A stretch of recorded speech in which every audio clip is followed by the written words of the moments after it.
Bruno, KDB, Salah. We can't have them all, and we've got a big decision to make this week. Welcome to my new YouTube show. Starting off today's show, we're going to look at some premium midfielders. Of course we are, because everyone's looking to bring one of those guys in. So let's compare the data and, of course, set the scene. They've all got a double game week. They've all got good fixtures. They've all got 3 fixtures to end the season. Minutes, we're not quite sure of KDB minutes, but Salah and Bruno, 90-minute men. They're going to play 90 minutes times 3, aren't they? The form's good of all these teams.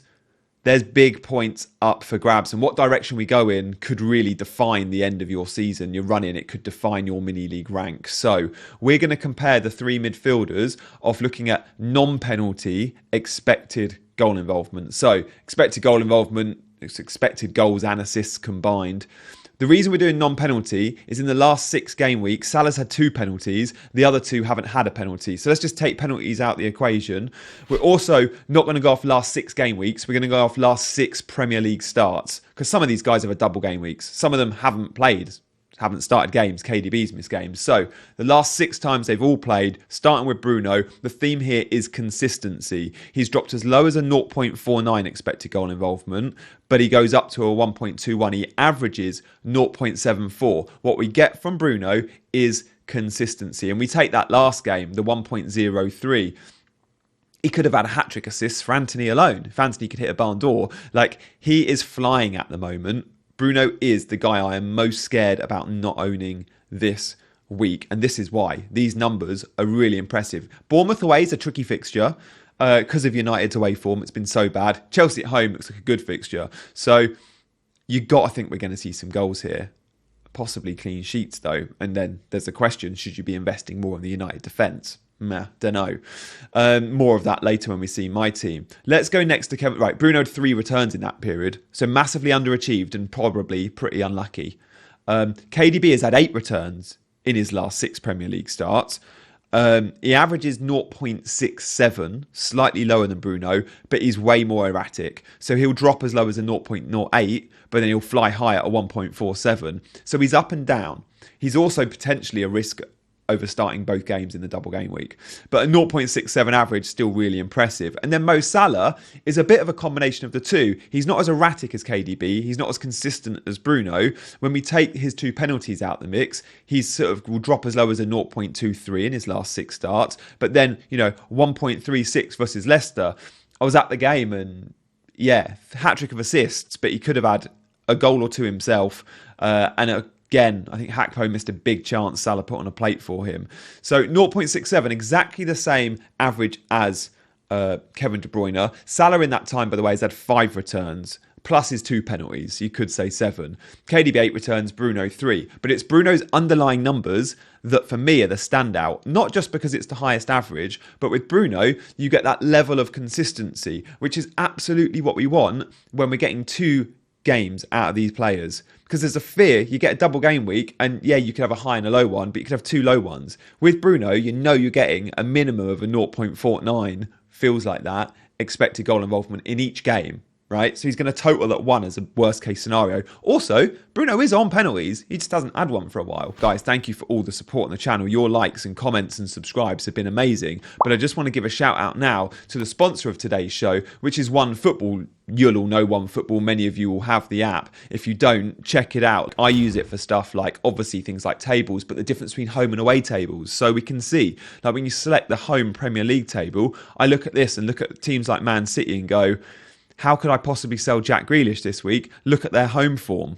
right? Flying high, 59 goals at home. And then again, you can look at teams like Liverpool and question, selling Salah for Bruno and back, is it worth it when Liverpool have Aston Villa at Anfield? Look at the Liverpool home form. 45 goals scored, 16 conceded. Second best in the Premier League. Obviously, there's the tables and the stats too. Kevin De Bruyne flying high in the assists caught my eye when I was scrolling through the app earlier today. And of course, fixtures are really important to kind of map out when we look at expected minutes of players. So let's look at some of the Man City players' expected minutes. Well, it's really important to kind of look at the dates of their fixtures. So the Premier League dates are they play on Sunday, then they play Wednesday, then they play Sunday again. It's 3 games in 7 days. Man City are used to that sort of schedule, right? They're absolutely used to that schedule. At times, they have to play 3 times in 6 days. So 3 and 7, I'm okay with. Do I think Haaland starts all these 3? Yeah, I probably do. Do I think De Bruyne does? No, probably not. Now, it's worth bearing in mind, they do have 2 other really important games. They got the FA Cup final, which is a week after Brentford, right? I think it's 6 days after Brentford. And then again, another week after that, it's the Champions League final on like June the 10th. So it's the 3rd of June, June the 10th for their finals. So what does that tell us? Well, it tells us Pep doesn't need to save these players for the finals because the finals are weeks away. There's not a huge amount of fixture congestion. And Pep speaks loads about momentum. He speaks loads about players with momentum getting the minutes in, which is why I'm not worried too much about Haaland starts, for example. Again, you could say similar about Grealish. So players that are fit and that are used to playing 3 times a week, with this schedule we see with Man City, what we can see on the OneFootball app, I'm not too worried. I'm not too worried at all. But look, let's play a little game now. And thank you to OneFootball for supporting the channel. Like, so cool. From using the app to then, of course, like having you guys want to sponsor my YouTube is really awesome. So thanks, guys, and do check it out. But look, we're gonna play a game of how many minutes will these guys get in the double game week. So we'll talk about Man City players and then some Brighton and Man United too. Kevin De Bruyne, let us know in the comments, guys. But I'm going to go for 120. I could see a 90 and a 30, perhaps. Jack Grealish, I'm going to go for 150 minutes. Perhaps it's a 90 and a 60, or a 70 and an 80. Haaland, I'm going to go 170. I think I'm confident there. He'll be my captain for 2 starts. And yeah, he could come off early in the game. And game state is so important with all these expected minutes. Let's move off Man City. What do we reckon? Matoma. Brighton have got so many injuries and a small squad anyway. I can't see Matoma missing too many minutes. I'm going to go, he could come off early in the game, 10 minutes early. So I'm going to go 170. Rashford again, like Ten Hag notoriously is a manager that doesn't rotate much. Like when he's got his team, if they can manage it, they'll play week in, week out. And these are 3 cup finals for Man United before their cup final. Rashford's back training. I think he starts both. Again, he could come off 5 minutes early. So I'm going to go 175 for Rashford. And then it's the 2 nailed 180-minute guys for Man United, Luke Shaw and Bruno, the minutes monsters. So that's where I'm at with minutes. And look, I could be wrong on some of those Man City assets. Maybe game 2, we saw there on the app that Wednesday fixture against Brighton. Maybe that sees a little bit of rotation. I don't think it will see mass rotation, but maybe a little bit. So there we have it. But let's have a look now, before we see my team and my plans, at some game week differentials, but some double game week differentials. We're pretty much all buying double game week players. Should you do that? Nah, there are still some single game week options that we keep looking past, like Eze, who's getting tons of points. But of course, with 3 fixtures in 2 game weeks, we're looking at City, Chelsea, not really, Man United and Brighton assets. So some differentials I like from those teams. Mahrez didn't play in the Champions League again. We didn't think he would. I think he comes straight back into the Premier League 11. 6.5% owned Mahrez. And in his last 4 Premier League games, of which he started all of them, City's last 4, he's had 5 assists. Now, before and after the Champions League, the pattern is Mahrez starts. And I think we'll see that again this time out. So Mahrez could be a really nice punt. And then I'm going to go to the Man United defence because I think we could get 2 clean sheets. Bournemouth and Chelsea, 2 clean sheets. Now, look, many of you have got Shaw. I've got De Gea. If you can't afford those slightly more expensive United assets at the back, someone like Lindelof is nailed. He's 4.1 million. If money's an issue, 4.1 million Lindelof is an absolute steal this week. 1% owned, by the way. Now, Varane is back fit. So what we've seen is, last time out, Shaw went back to left back. Varane partnered Lindelof. Martinez is still out, and he's going to be out for the rest of the season. So Lindelof's safe, in my opinion. I don't think we're going to see Shaw centre-back when Lindelof and Varane are available. So I quite like the Lindelof punt if money's tight. And then I'm going to go rogue here. Now, this is really rogue. You've got to be really chasing to want to go towards any Chelsea asset. But Raheem Sterling, there's a narrative building, right? He plays his old team, Man City, point to prove. He's off the back of 2 goals and he got an assist in the game before that. So he's getting some FPL points. He's a confidence player. He's trying to impress the new manager. I just wonder, look, he's really expensive and he's 3.5% owned, proper differential. I just wonder if you could have a little bit of fun with Sterling, but that's way too risky for me. And I prefer the midfielders I mentioned at the top of the show. Of course I do. But if you wanted to have a little bit of fun and just go, my season's kind of, I'm doing rubbish. I've just got to beat whoever. We've got really similar looking teams and I need to make up 30 points. I'm just going to go for a punt.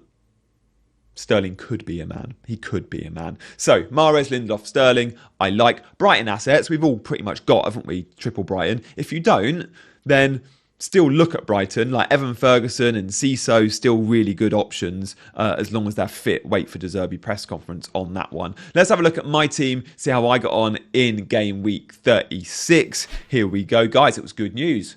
I'm so fed up of coming on this channel and giving you guys bad news with my team and moaning and getting the violin out. Well, this week I'm a little bit happier because it's a nice green arrow, points all over. And the beauty of so many of these points is I was there live to watch it. Now, I don't go to a ton of live games, but to be able to be at the Brighton-Arsenal game and then the Leicester-Liverpool game and see my Brighton and Liverpool assets get me big FPL points was an absolute joy.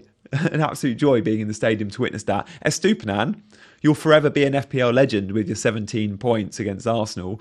And look, Salah, Trent, yeah, we knew those points were coming, right? And it makes me really reluctant to sell any Liverpool player for a double game week asset to go back. They've got, of course, Aston Villa at Anfield next. Callum Wilson, I never felt like it was a massive punt.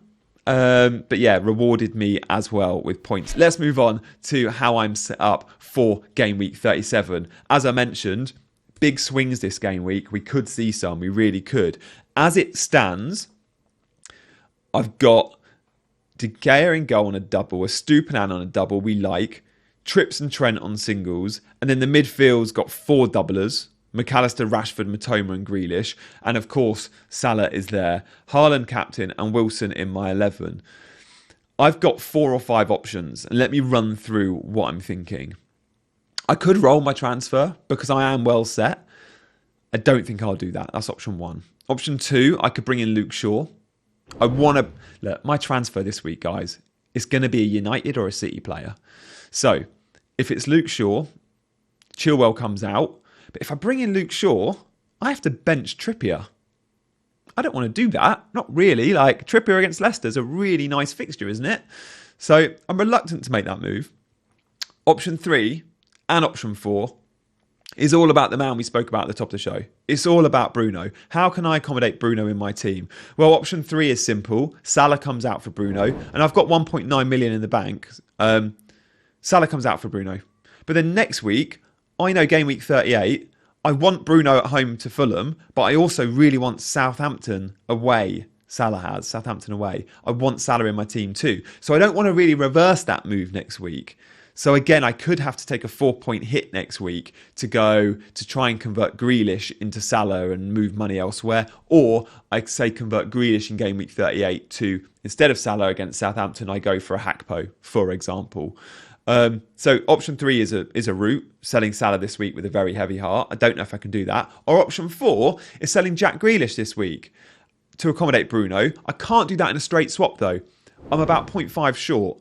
So I would have to go Grealish to Bruno and then move Chilwell down on a -4. Don't really want to do that either. Don't really want to do that because Chilwell's got a double. The big question is, I said earlier, Grealish minutes. How many minutes do I think Grealish gets? Now, I said earlier 150. That could very easily be a 120. It could be a 90 and a 30. And if that's the case, maybe I do want to go Bruno for a hit. So it's an interesting dilemma I face. I'm still not sure what I go for. I'm pretty sure it'll be option 3 or 4. It will be centred around bringing Bruno in. As much as I like bringing Luke Shaw in this week, it means benching Trippier, so I don't love it. And on the final game of the season, I think United could concede to Fulham because Mitrovic will be playing, and the narrative is there, remember. Mitrovic picked up his ban at Old Trafford. He'll be trying to go big on that final day to disrupt United's plans of top four. So there we have it, guys. I will be letting you know my team on my social platforms, likely be posting it on my Insta stories first on Saturday mornings. Thank you so much for watching, supporting the channel, and we will see you next time. Go well.